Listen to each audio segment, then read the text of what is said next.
thank the Mississippi Democratic Party for certifying me to run for state treasurer. Now let me just tell you a little bit about myself. I'm not important. What's important is this 78-word campaign flyer.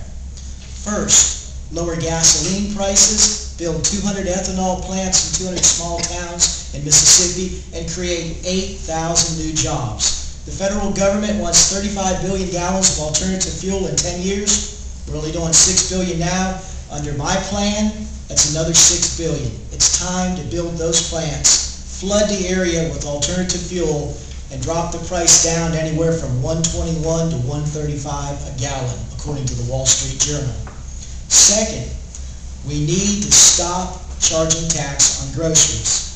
When I ran my third time for governor 8 years ago, I went all over the state of Mississippi. I traveled with Democratic candidate Katie Perrone. That was our #1 issue. We documented it.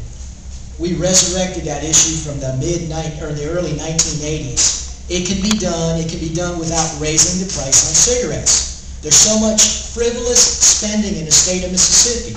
We don't need 152 school superintendents that make $15 million a year and have their office packed with administrative workers when all those folks need to be in the classroom teaching. We don't need the governor to live in a multi-million-dollar mansion at your expense and at mine and drive around a vehicle paid for by us and everybody and their brother that works for the government to have cell phones and bill us. We just cut the cost. We cut the bad expense. We can lower the price on groceries. Third, it's so important that we have a vision. Now, I have 5 college degrees, and they cost me hundreds of thousands of dollars to buy recycled education. Free college internet classes. There should never be any barriers for education. And right now, collegiate education discriminates against single working mothers, elderly who live in rural areas, and the handicapped.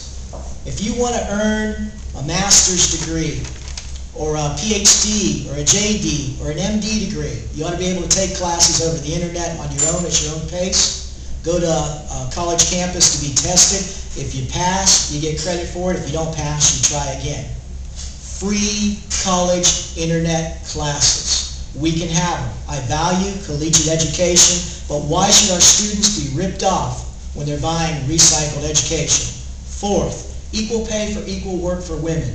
Women have been forced to economically sit on the backseat of the bus for decades.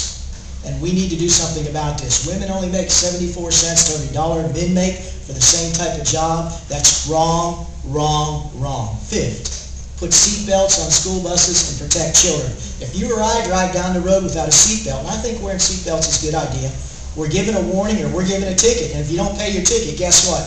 You're probably going to be arrested and locked up behind bars. Why do our politicians force little children to get on school buses every day without seat belts? It does not make sense. And one of my most important issues is stop hiring and housing illegal aliens. How do we do that? We have a 3 strikes and you're out program.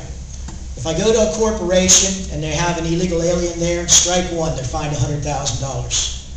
If I go back there and find an illegal alien, strike 2, they're fined $100,000.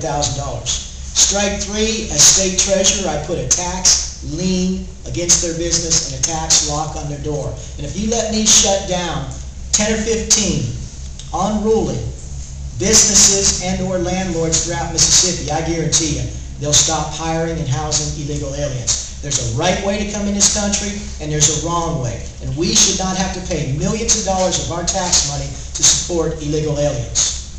During the primaries, I was not on the ballot in several counties. I should have been on all 82 counties, but I still pulled nearly 279,000 votes. I have a lot of voters out there, and what I'm going to ask you to do, ask 5 people who did not vote for me to please vote Shawn O'Hara for state treasurer. I have been pushing the Democratic ticket all over Mississippi to vote straight Democrat. Where one of my office buildings located, my neighbor next door, he's a Republican, and he said, well, I'll tell you what, I am going to vote for your state auditor candidate, but that's all. And I'm asking people at the penitentiary where I teach at to also vote for your state auditor candidate. I said, great. I said, but between now and election time, maybe I'll convince you to vote straight Democrat for everyone. We've got to keep on pressing. This week alone, I picked up a major Republican endorsement. The district attorney of Rankin and Madison County, Dave Clark, said he's going to vote for me. He congratulated my campaign worker for helping me out, the one that was with me. See, we'll pull in as many votes as we can from the non-Democratic realm, and at the same time, if we Democrats stick together, there's no reason why we can't elect all of our Democratic candidates to office in 2008. And my prayer for you is that God tremendously blesses your life far greater than you can ever imagine. I'm open for questions and answers. We got time for